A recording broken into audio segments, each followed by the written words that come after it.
സുഭാഷിതങ്ങൾ അധ്യായം 5. മകനെ, എൻ്റെ ജ്ഞാനത്തിൽ ശ്രദ്ധ പതിക്കുകയും എൻ്റെ വാക്കുകൾക്ക് ചെവി കൊടുക്കുകയും ചെയ്യുക.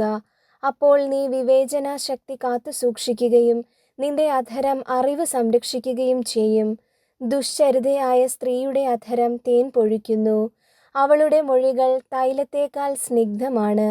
എന്നാൽ ഒടുവിൽ അവൾ കാഞ്ഞിരം പോലെ കയ്പുള്ളവളും ഇരുതല വാൾ പോലെ മൂർച്ചയുള്ളവളുമായി തീരും.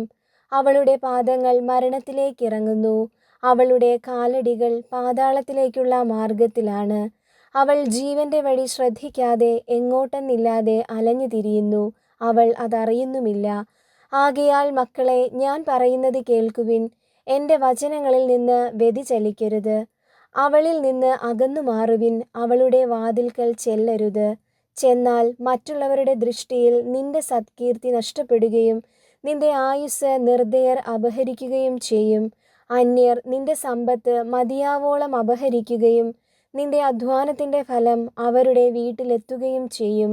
അങ്ങനെ ജീവിതാന്ത്യത്തിൽ ശരീരം ക്ഷയിച്ച് എല്ലും തോലുമായി നീ ഞരങ്ങിക്കൊണ്ട് പറയും, ഞാൻ എത്രമാത്രം ശിക്ഷണം വെറുത്തു, എൻ്റെ ഹൃദയം എത്രമാത്രം ശാസനത്തെ പുച്ഛിച്ചു. ഞാൻ എൻ്റെ ഗുരുക്കന്മാരുടെ വാക്കുകൾ കേൾക്കുകയോ ഉപദേഷ്ടാക്കൾക്ക് ചെവി കൊടുക്കുകയോ ചെയ്തില്ല. സമൂഹത്തിനു മുൻപിൽ ഞാൻ തീർത്തും നശിച്ചവനെ പോലെയായി. നിന്റെ കിണറ്റിൽ നിന്ന്, നിന്റെ ഉറവയിൽ നിന്ന് മാത്രമേ വെള്ളം കുടിക്കാവൂ. നിന്റെ ഉറവകളെ മറുനാട്ടിലും നീരൊഴുക്കുകളെ തെരുവുകളിലും ഒഴുക്കിക്കളയുകയോ? അവ നിന്റെ അടുത്തുള്ള അന്യർക്കു വേണ്ടിയാവാതെ നിനക്ക് വേണ്ടി മാത്രമായിരിക്കട്ടെ. നിന്റെ ഉറവ, നിന്റെ യൗവനത്തിലെ ഭാര്യ അനുഗ്രഹീതയായിരിക്കട്ടെ. അവളിൽ ആനന്ദം കൊള്ളുക. അവൾ ചന്തമുള്ളൊരു മാൻപേട, സുന്ദരിയായ മാൻപേട തന്നെ. അവളുടെ സ്നേഹം നിന്നെ സദാ സന്തോഷം കൊണ്ട് നിറയ്ക്കട്ടെ. അവളുടെ പ്രേമം നിന്നെ എപ്പോഴും ലഹരി പിടിപ്പിക്കട്ടെ. മകനെ, നീ ദുശ്ചരിതയായ സ്ത്രീക്ക് വഴിപ്പെടുകയും സ്വൈരിണിയുടെ വക്ഷസ്സിനെ ആശ്ലേഷിക്കുകയും ചെയ്യുന്നതെന്തിന്? മനുഷ്യൻ്റെ ചെയ്തികളെല്ലാം കർത്താവ് കാണുന്നു. അവിടുന്ന് അവൻ്റെ പാതകളെ ശോധന ചെയ്യുന്നു.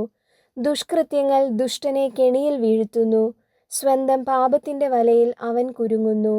ശിക്ഷണരാഹിത്യത്താൽ അവൻ മൃതിയടയുന്നു. വലിയ ഭോഷത്വം നിമിത്തം അവൻ നശിക്കുന്നു.